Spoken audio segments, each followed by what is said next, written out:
I look so cute. Wow. Stop. Who told me? In my comfy sweater blanket. Ooh, ooh. You can't, the thing is, it's so damn big. It takes up the whole frame. It's just what it is. Zoom out. Sweater blanket. Sweater blanket, sweater blanket, sweater blanket. Sweater blanket. Sweater blanket. Sweater blanket, sweater blanket, sweater blanket.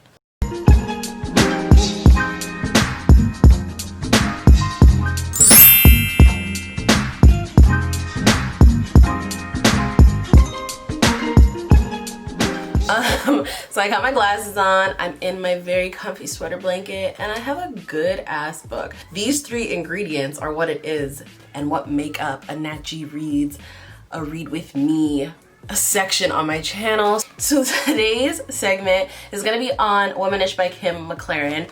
Phenomenal book, like by a phenomenal woman, I'm sure, because I can't get enough. There are 13 chapters that make up Womanish by Kim Mclarin, and they're really essays and like really well thought out and written essays, like with like sources and crap, guys. Like, these are legit. Why these are important is because they're actually on like real things that we're all going through, real things that we're seeing in society, in the media, and things that I think everyone should take the time to just like absorb. Like, it's good information to absorb. Literally, this is the book, and I don't know if this says enough, but it is a grown Black woman speaking on love and life, and I don't know if you get enough of that, but it's really refreshing to read in this kind of manner. She's extremely vulnerable. Like, it literally says that on the back. She's writing with candor, wit, and vulnerability on topics including dating after divorce, depression, parenting older children, the Obamas, and fraught relations between white and Black women. And when I tell you, this is the book that you need to read if you're a Black woman in your 20s. This is the book that you need to read if you're a Black woman in your 20s. I feel like anyone can benefit from this book, no matter what your race is, but I'm saying specifically if you're a Black woman in your 20s, do not let this miss you at all. It has everything.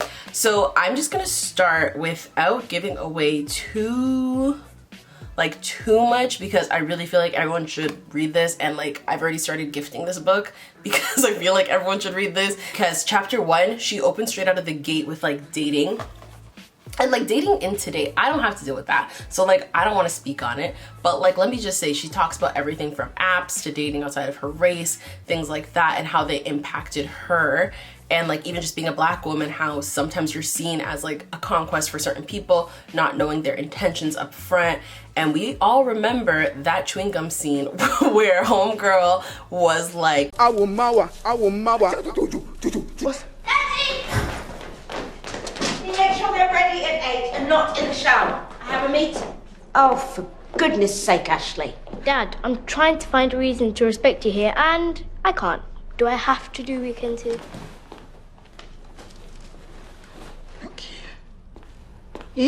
You said? Never been with a Black girl before. Glad to see that's still working for you, Ashley. Had to put on a full getup because this weird guy really just had a thing and a fetish for dating Black women. Like, that is ridiculous, and you don't think it's real, but it is real shit that happens to real Black women. Like, the things that we hear, the things we have to deal with, you guys don't understand. Chapter 2 is called Becky and Me, and we all know about Becky with the good hair, but to see it broken down in such an eloquent and intelligent way in a book, like really, like, I was at the nail salon when I read that chapter, and when I tell you, I was like, what's next? What is she gonna say next? Because it's so good. I just want to get in there and I want to use some quotes, because if chapter 2 doesn't get you in this book, I don't know what will. Further down in the book, she even talks about her nephew, who is an incarcerated Black man. So it does get like really even like deeper. Like, it's so like, this is the surface. She just like digs in there and it's like, you know what else we have to deal with? You know what else we have to deal with? You know what else we have to deal with? It's everything. It encapsulates everything. And I really want to touch on 2 major chapters because they were the ones that spoke to me the most, and I feel like they're the ones that are going to speak to everyone.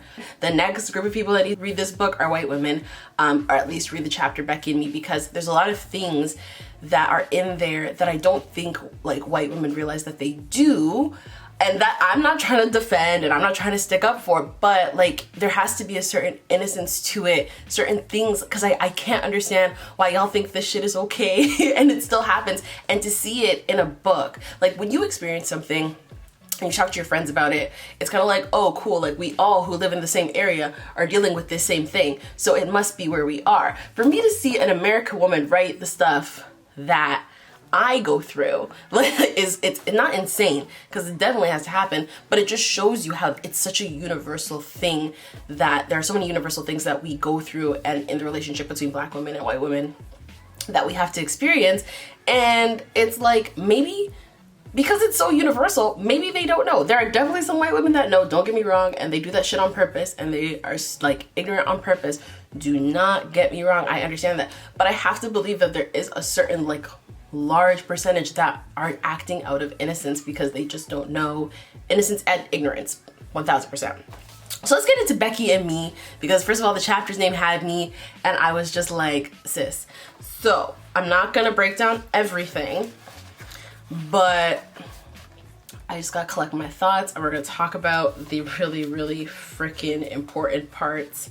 She opens and describes a scene from Roots, and she talks about Missy Ann, which is the white woman, informing Kizzy that she's about to become her property.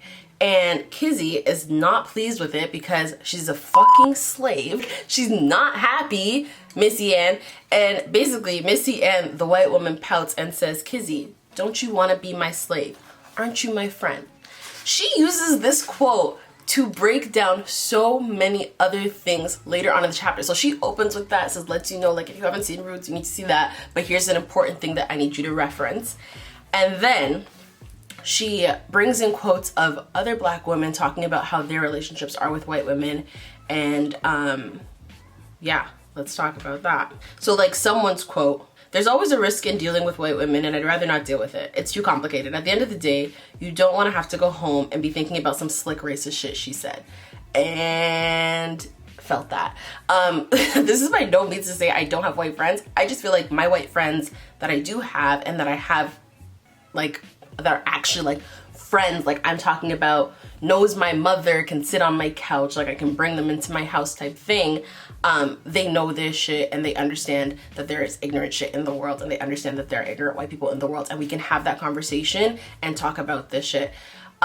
There are people that are acquaintances, and there are people that are coworkers, and they definitely say some slick like, you guys have no, and they don't, they think it's totally okay. And that is what I was saying when I have to believe that there's a certain amount of ignorance and innocence there, because it like, yo, like I'm tired. And the thing is, I feel like I'm also to blame, and I don't know how many black women in Canada can relate, but like depending on where you grew up and what kind of school you went to when you were younger. But for me, I was definitely the minority. I definitely remember by grade 8, like when we were graduating going to high school, like there was like 4 other black girls and we were all friends. Like that was what it was. But like there were certain things that being in a minority, or being a minority in a school, like a huge ass school, and I'm telling you, there's literally like in my grade only 5 other black people, is you set boundaries improperly with white people. And I think that that is something that trickles on into my adulthood, is that like, especially something like as simple as someone would think as touching like my hair, asking to touch my hair.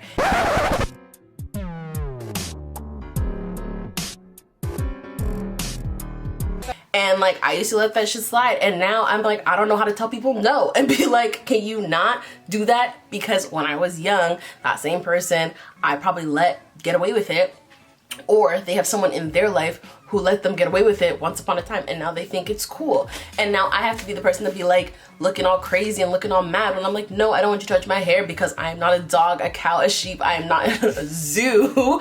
And what are you petting me for? Like, if you want, you can go to the black hair store, go touch some Kanekalon hair in the friggin' pack, but you're not gonna touch my head. And it's things like that that you have to set yourself up for and understand how to move through this world and how to correct people, but also how to correctly correct people without coming across as the angry black woman and coming across as having an attitude and coming across as XYZ. Like, it's complicated. So, an important thing to know about the author too is, like, she makes mention several times in the book that some of her best friends are white women, which is problematic. Like, just to say, I can't be racist because some of my best friends are black people, but also her ex-husband is a white man and her children are biracial. It is important to have that knowledge in your head when she is speaking, just because then you can come to your own informed decision. But for just like anyone who may be watching this that is white, she's not just talking, you know, crazy. She actually deals with the things that she's going through, and she also has people in her corner who are allies. So she actually has a quote in there that says, I have a different relationship with my white friends I've made in college. I keep them at a distance. I take my time getting to know them and their views. And if they prove to be problematic, then we're no longer friends. But if they continually prove to be a true ally, then I value their friendship and hope that more people are like them in this world. My friendship isn't guaranteed like it's been in the past. That is what I was talking about before, is that when you grow up, depending on where you are, you just feel like, yeah, let me be friends with all these people, let me be nice.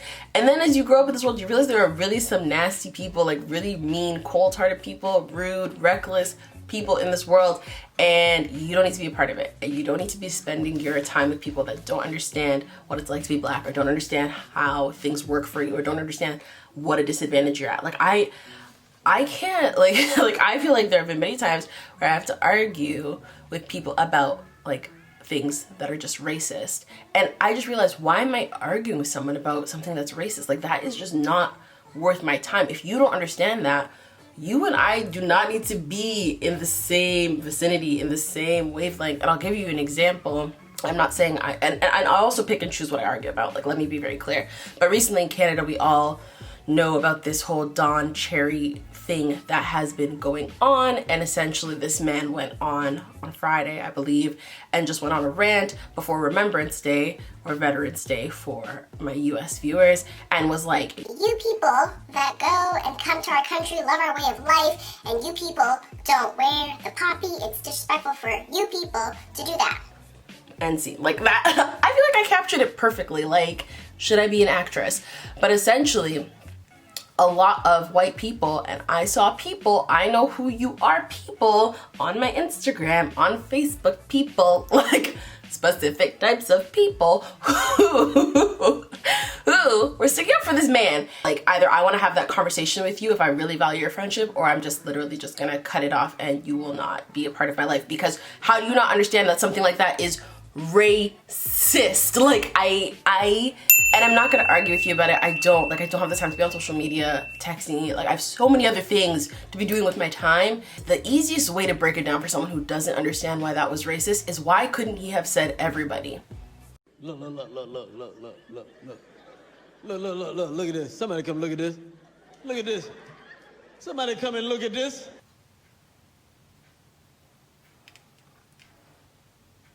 This man could have gone on national television and just said everybody should wear the poppy. Everybody should see that this is a time to respect our veterans. Everybody. No, it was specific to a certain group of people, and by you people, he meant people who are not white.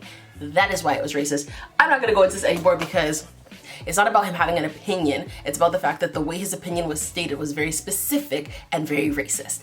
And thank you for coming to my TED Talk. Have a great evening. Everyone get home safe. This chapter, I'm probably not even gonna get to the next chapter because I'm really eating this one up.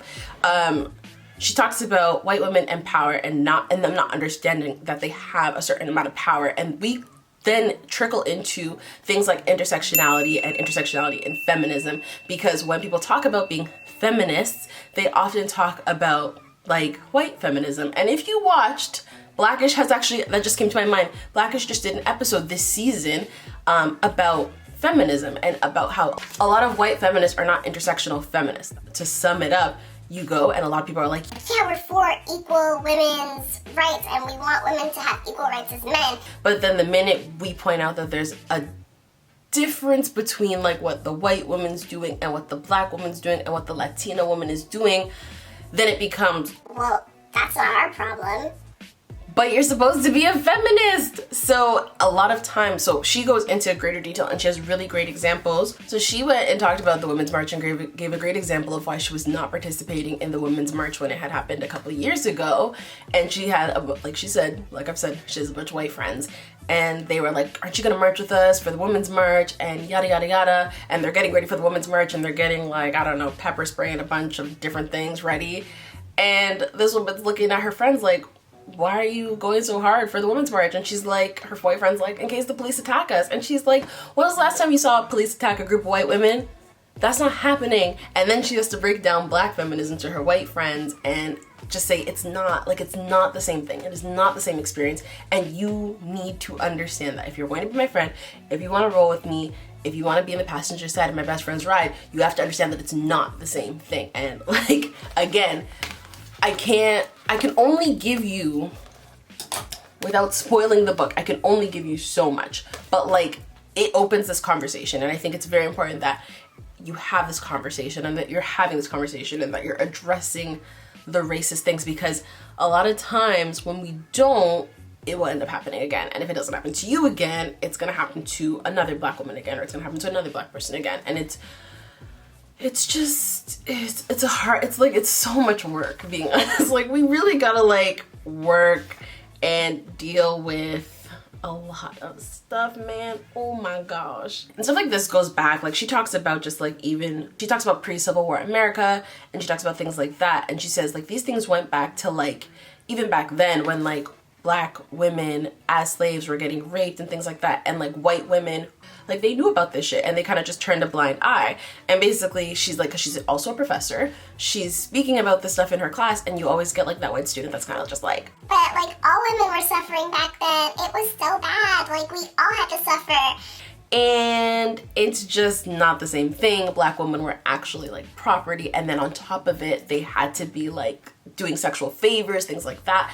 And I think that if you're that person who always has something to say, you should maybe do your homework before coming to class and talking so damn loudly, because it's just not the same thing.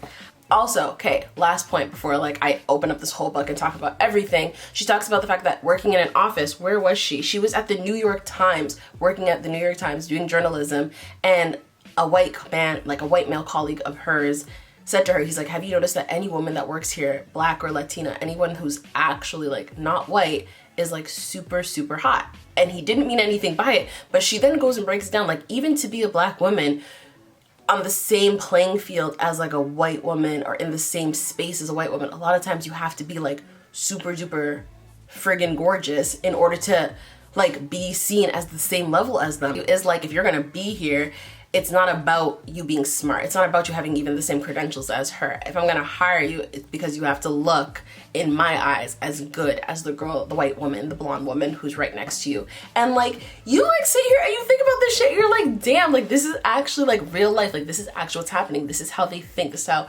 white America, white male America thinks. This is how white male Canada thinks. These are things that like, to be in that room, to have a seat at the table, you have to be like that Scandal clip. You have to be like 10 times better. You have to look 10 times better. You have to act, stand 10 times taller. How many times have I told you you have to be what?